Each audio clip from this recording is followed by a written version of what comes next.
Est-ce que tu as lu One Up on Wall Street? One Up on Wall Street, c'est le livre phare de Peter Lynch. Peter Lynch qui est un investisseur qui a la particularité d'avoir réussi à battre le SP500 13 ans de suite, de 1977 à 1990. Sachant que le SP500 sur la période a fait 15% en moyenne, en annualisé, et lui a fait 29,2% je crois, donc de mémoire, donc autour de 30%, c'est-à-dire le double, c'est-à-dire une performance exceptionnelle, qui a fait passer son fonds de, je sais plus combien c'était, quelque chose comme 18 millions, il l'a fait passer à 14 milliards sur la période.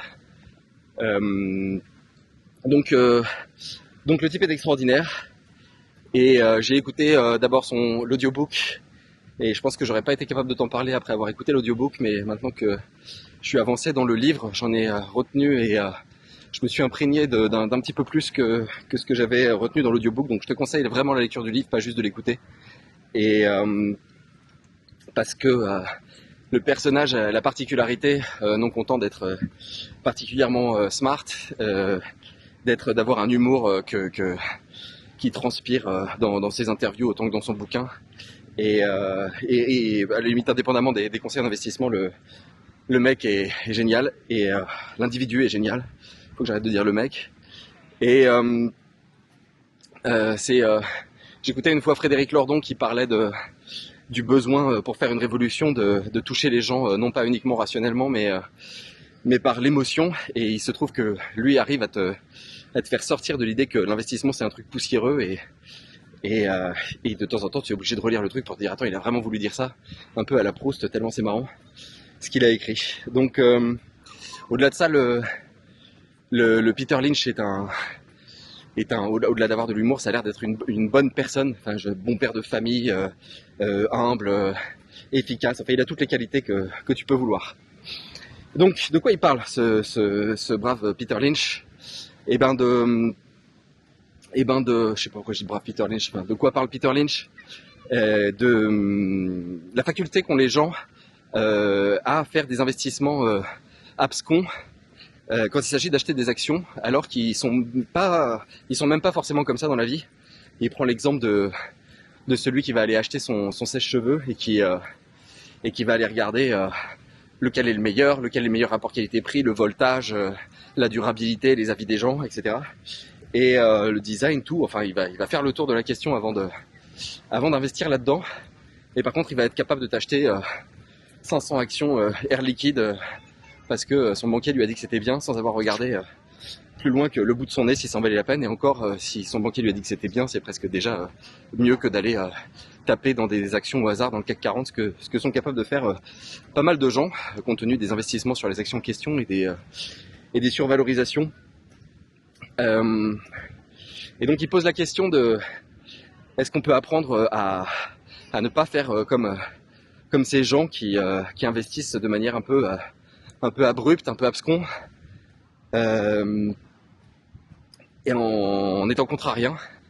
Et il dit qu'il peut expliquer comment devenir contrarien, mais qu'il peut pas vraiment t'apprendre à le devenir. Et ça, ils sont d'accord avec Warren Buffett. Enfin, ils sont tous à peu près d'accord pour t'expliquer. Donc ça, c'est plutôt ce qu'on appelle les value investors, même si Lynch n'est pas exactement value, il est plus GARP, c'est-à-dire growth at a reasonable price, mais on en parlera après. Donc bref, les gens qui achètent les actions qui sont plutôt des bonnes affaires plutôt que celles que tout le monde est en train d'acheter en ce moment parce que c'est en train de monter, donc on achète parce que ça monte, sans regarder ce qu'il y a derrière. Donc il prend l'exemple des comportements les plus aberrants qui soient en investissement. Donc généralement il dit qu'il y a quelqu'un qui est dédié à l'investissement dans la famille et que cette personne, donc je sais plus comment il l'appelle, le designated buyer, et généralement c'est l'homme, et qui écoute pas trop sa femme. Enfin bon, c'est un bouquin qui a été écrit je crois en 89, la première édition, donc c'est peut-être des choses qu'on dirait plus aujourd'hui, mais en tout cas à l'époque il n'y avait pas de problème. C'était l'homme qui allait investir et la femme qui allait faire les magasins. Et donc il prend l'exemple de l'homme qui va investir sur des actions aberrante parce que les journaux, les newsletters qui regardent lui auront dit d'aller acheter telle action, et il aura l'impression d'être au-dessus de la mêlée parce qu'il écoute ces gens qui lui proposent d'acheter des trucs qui ont déjà monté, des choses qui ont déjà monté, alors que sa femme, elle est partie chez Macy's acheter des collants et elle a découvert un nouveau collant qui est génial, qui se file pas, qui a un très bon design. D'ailleurs, toutes les femmes sont en train de l'acheter. C'est la folie depuis 2 mois et lui il dit ok bon t'es bien gentil mais retourne faire la cuisine maintenant que t'as été faire les courses. Donc et il se trouve que après ce même investisseur entend parler de la boîte 1 an après quand elle a bien monté et qu'elle est devenue tellement grosse que elle fait les gros titres des journaux. Et donc là il dit ah tiens chérie c'est marrant cette boîte dont tu me parlais, je crois que je vais en prendre parce que ils ont tu sais c'est une boîte qui marche bien en fait. Et sauf qu'il écoute pas sa femme qui à ce moment-là lui dit que en fait maintenant il y a pas mal de concurrence, on n'achète plus tellement ça, le design n'est plus tellement à la mode, il y en a beaucoup, etc.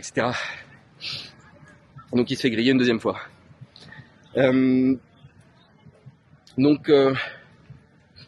Donc c'est des exemples qui devraient être considérés comme étant de bon sens, mais qui de fait ne le sont pas. Je sais que c'est quelque chose auquel je reviens souvent parce que quand je lis ça, j'ai pas l'impression que ce soit très compliqué de comprendre ça, mais il se trouve que de fait les gens n'investissent pas comme ça. Les gens vont acheter du SpaceX, les gens vont aller se jeter sur les semis maintenant. Non pas que les semis ce soit forcément une mauvaise idée de se mettre sur les semis, mais les semis ont déjà quand même pas mal monté et reposent sur des perspectives de croissance qui, si demain matin les hyperscalers décident de couper les arrivées d'eau, et quand tu regardes les dépenses des hyperscalers, tu te dis qu'ils vont pas pouvoir être en croissance pendant très longtemps, eux, tu peux quand même imaginer qu'il y a des risques, en tout cas. Donc,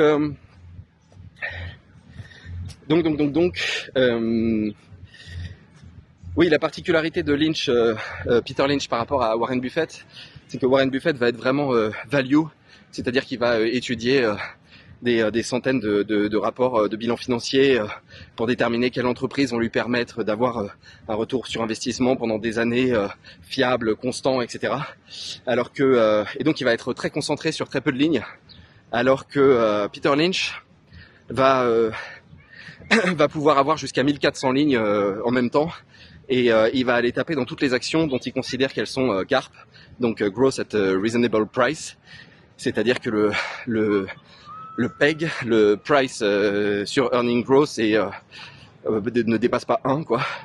Et ce qui veut dire que l'entreprise risque d'être en croissance pendant longtemps et en très grosse croissance.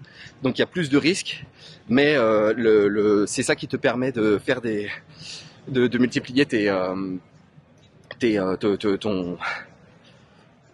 faire ce qu'on appelle des 10 baggers, c'est-à-dire faire x10, quoi.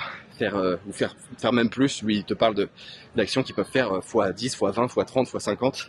Et il en a fait plusieurs dans sa carrière. Il en a aussi raté beaucoup, il s'en veut. Mais en tout cas, c'est son style. Et au final, ça a plutôt bien marché dans le temps où il l'a fait. Voilà. Qu'est-ce qui m'a appris? Parce que bon, tout ça, je le savais déjà un petit peu. Il a insisté sur quelque chose qui est le problème des investisseurs officiels, autant que des analystes dans Wall Street, qui est que ils vont être les investisseurs vont être contraints les conseillers financiers vont être contraints de conseiller des boîtes ou de rentrer sur des boîtes souvent qui sont déjà très grosses, donc ils peuvent pas rentrer sur ces fameux 10 baggers qui ont tendance à être des plus petites boîtes. Et à partir du moment où même une entreprise, même si elle était bonne, même s'il l'avait vue, il pourrait pas vraiment investir dessus parce qu'elle n'est pas encore assez grosse. Et l'autre problème des investisseurs, c'est qu'ils préfèrent se planter avec tout le monde que de risquer d'avoir tort tout seul, mais aussi de risquer d'avoir raison tout seul. Donc ça, l'investisseur individuel a un edge là-dessus, parce que lui est capable de prendre la décision de prendre ce risque parce qu'il sait que c'est un risque rationnel, équilibré, et c'était sa manière de fonctionner à lui. Donc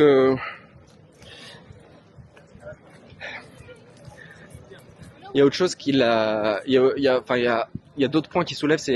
Là, ce qu'il vient de dire, d'ailleurs, moi je peux en parler personnellement parce que j'avais été voir BNP Banque Privée à un moment où j'avais du capital à investir, Et je voulais bien discuter. C'était le conseiller de BNP Banque Privée qui m'avait contacté. Il m'avait dit oui, il faut qu'on s'occupe de vous. Donc j'ai dit pourquoi pas. Donc il avait un master de finance. Il était très sympa, mais sauf qu'il me conseillait Portes en Prac, et qui est un fonds d'investissement assez assez foireux.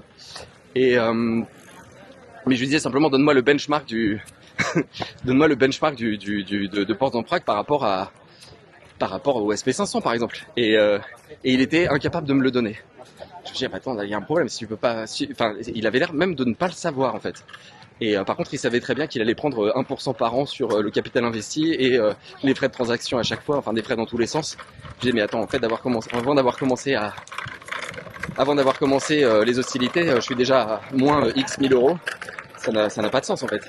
Et pourquoi autant aller placer tout sur faire ne serait-ce que moitié sur Berkshire et moitié sur SP500, et je serais mieux rendu qu'en faisant ton truc. Il me dit bah non mais si, mais faut que tu prennes des assurances vie.